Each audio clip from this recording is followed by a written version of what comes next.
السلام علیکم فرینڈس، تو آج کی اس ویڈیو میں ہم علم کے 5 درجات کو کون کون سے ہیں، ٹھیک ہے، یہ دیکھیں گے، کچھ سوال جواب دیکھیں گے۔ تو علم کے کتنے درجات ہوتے ہیں پہلے پتہ ہونا چاہیے۔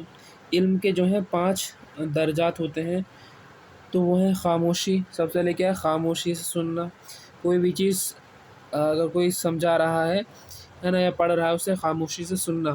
دوسرا کیا ہے، توجہ سے سننا، یہ نہیں کہ باتیں کر رہے ہیں۔ دوسری چیز کیا ہے، جو سنا اسے یاد رکھنا، ٹھیک ہے، جو سنا اسے یاد رکھنا ہے، اور جو سیکھا اس پر عمل کرنا ہے، جو علم حاصل ہوا اسے دوسروں تک پہنچانا۔ تو اس میں کیا کیا سیکھا ہم نے، پہلے خاموشی ہے، خاموشی سے سننا ہے، پھر توجہ سے سننا ہے، پھر جو کیا ہے، جو سنا اسے یاد رکھنا ہے، پھر دوسرے تک پہنچانا ہے جو سیکھا آپ نے، اور اس پر عمل بھی کرنا ہے۔ یہ 5 چیزیں جو ہیں علم کے درجے ہیں، اس کو جو ہے ہر علم والے کو اپنانی چاہیے، ٹھیک ہے۔ اب حافظ کی مضبوطی کا وظیفہ بتائیں، تو کیا ہے، یا عالم 21 بار اول و آخر ایک بار درود شریف پڑھ کر پانی پر دم کر کے 40 روز تک نہار منہ پینے سے انشاءاللہ عز و جل پینے والے کا حافظہ مضبوط ہوگا، ٹھیک ہے۔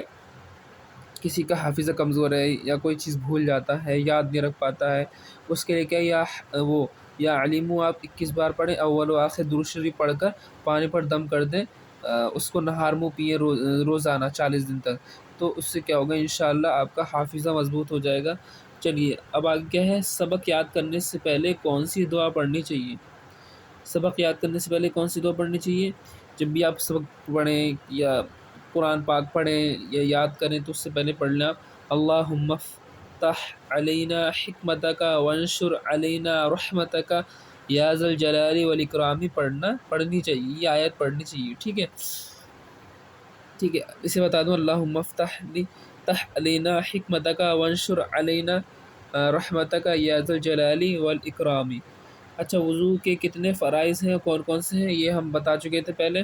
تو وضو میں کتنے فرائض ہوتے ہیں، وضو کے 4 فرائض ہوتے ہیں، پورا چہرہ دھونا، کہنیوں سمیت دونوں ہاتھ کا دھونا، چوتھائی سر کا مسح کرنا، اور ٹخنوں سمیت دونوں پاؤں کو دھونا، یہ ہوتا ہے، ٹھیک ہے۔ اس میں وضو میں 4 فرض ہوتے ہیں، چہرہ دھونا، دونوں پیر، دونوں ہاتھ کہنیوں سمیت دھونا، چوتھائی سر کا مسح کرنا، دونوں پیر ٹخنوں سمیت دھونا، یہ چیزیں کیا وضو کے فرائض میں ہیں۔ دوسری چیز کیا ہے، غسل کے کتنے فرائض ہیں، کون کون سے ہیں۔ غسل میں جو ہے کتنے فرض ہوتے ہیں، غسل میں 3 فرض ہوتے ہیں۔ نمبر 1 کیا ہے، کلی کرنا غرارے کے ساتھ، دوسرا ناک کی نرم ہڈی تک پانی پہنچانا، تیسرا کیا ہے، پورے بدن پر 3 بار پانی بہانا۔ اچھا، تیمم کے کتنے فرائض ہیں اور کون کون سے ہیں۔ تیمم کیا ہوتا ہے، جب پانی نہ ملے یا ٹھیک ہے دور دور تک پانی نہ ہو تو اس کے لیے ہم کیا کرتے ہیں، تیمم کرتے ہیں، اس کا طریقہ ہم بتائیں گے۔ تیمم کے 3 فرائض ہیں، اور وہ یہ ہے، نیت، سارے منہ پر ہاتھ پھیرنا، کہنیوں سمیت دونوں ہاتھوں کا مسح کرنا۔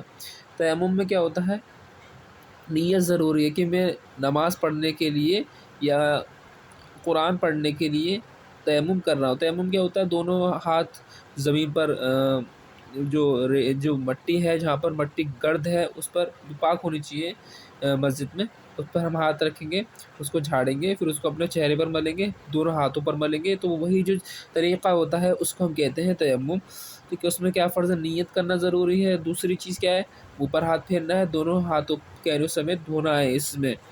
اب کیا نماز کے شرائط دیکھ لیتے ہیں، بس آج تھوڑا سا یہی ہے، نماز کے شرائط کون کون سے ہوتے ہیں یہ پتہ ہونی چاہیے، اور نماز کے فرائض، ٹھیک ہے۔ شرائط جو ہوتے ہیں وہ باہر ہوتے ہیں، نماز شروع ہونے سے پہلے جتنی بھی شرطیں ہوتی ہیں وہ آپ کو فلفل کرنی ضروری ہے۔ طہارت ضروری ہے، دیکھیے طہارت ہوتا کیا ہے، طہارت کا مطلب ہوتا ہے پاک و صاف ہونا۔ ستر عورت کیا ہوتا ہے، چھپانا، کیا مطلب کہ مردوں کو ناپ سے گھٹنوں تک، اور عورتوں کو چہرے، ہتھیلی، قدموں کے علاوہ تمام بدن کا ڈھکنا کیا ضروری ہے۔ استقبال قبلہ مطلب کعبے کی طرف منہ کرنا ہے نا، یہ نہیں کہ کہیں اور پڑھ لی نماز، کسی بھی طرف منہ کر کے، وقت پہ پڑھنا ضروری، ظہر میں ظہر کی نماز پڑھنی ہے، عصر میں عصر کی، ٹھیک ہے۔ نیت کیا ہے، مطلب کہ دل میں ارادہ بھی کر سکتے ہیں، ہے نا، دل میں ارادہ کر لیا تب بھی نیت ہو جائے گی، لیکن منہ سے کہنا کیا ہے بہتر ہے۔ تکبیر تحریمہ کیا ہوتا ہے؟ نماز کے لیے کھڑا ہونا، اللہ اکبر کہنا، ٹھیک ہے، یہ سب ہوتا ہے۔ نماز کے فرائض اور دیکھ لیتے ہیں، تو یہ کتنی شرطیں ہوتی ہیں؟ 6 شرطیں ہوتی ہیں، اس کو یاد کر لیجئے گا۔ اب نماز کے فرائض کتنے ہوتے ہیں؟ نماز کے جو فرائض ہوتے ہیں وہ ہوتے ہیں 7۔ تکبیر تحریمہ یعنی اللہ اکبر، دونوں یہ تکبیر تحریمہ جو ہے یہ دونوں میں، نماز ختم ہونے نماز کی شرطیں اور نماز کے فرض ہیں، یعنی باہر اور اندر دونوں میں یہ کامن ہے۔ قیام کھڑا ہونا، دیکھیے نماز کے لیے ہم کھڑے ہوتے ہیں، اس کو ہم کہتے ہیں قیام۔ قرات کہتے ہیں سورت پڑھنا، کم سے کم 3 آیت پڑھنا یا ایک سورت پڑھنا جو 3 آیتوں کے برابر ہو، رکوع کرنا، سجود کرنا، اور قاعدہ اخیرہ دونوں سجدوں کے درمیان بیٹھتے ہیں نا، اس کو ہم کہتے ہیں، کیا کہتے ہیں؟ قاعدہ اخیرہ۔ خروج بسنعہ، اپنے ارادے سے نماز کو ختم کرنا، یہ نہیں کہ کہہ رہا ہے کہ نماز جلدی پڑھ دو یا نہ کسی نماز دی، تو وہ نہیں، اپنے ارادے سے نماز ختم کرنا۔ تو یہ چیزیں تھیں، تکبیر تحریمہ، قیام، قرات، رکوع، سجود، قاعدہ خیرہ، خروج بسنعہ، اور یہ طہارت، ستر عورت، استقبال قبلہ، وقت، نیت، تکبیر تحریمہ، یہ بہت ضروری چیزیں ہیں جن یہ فرض ہیں۔ کوئی پوچھے فرض کیا ہوتے ہیں، یہ بتا دیں۔ شرائط یہ ہو گئے، ٹھیک ہے۔ اور اگلی ویڈیو میں ہم کیا کریں گے، دوسرے تھوڑے سے رہ گئے کوشچن اس میں، پھر اس کے بعد یہ پورا ہو جائے گا، ٹھیک ہے۔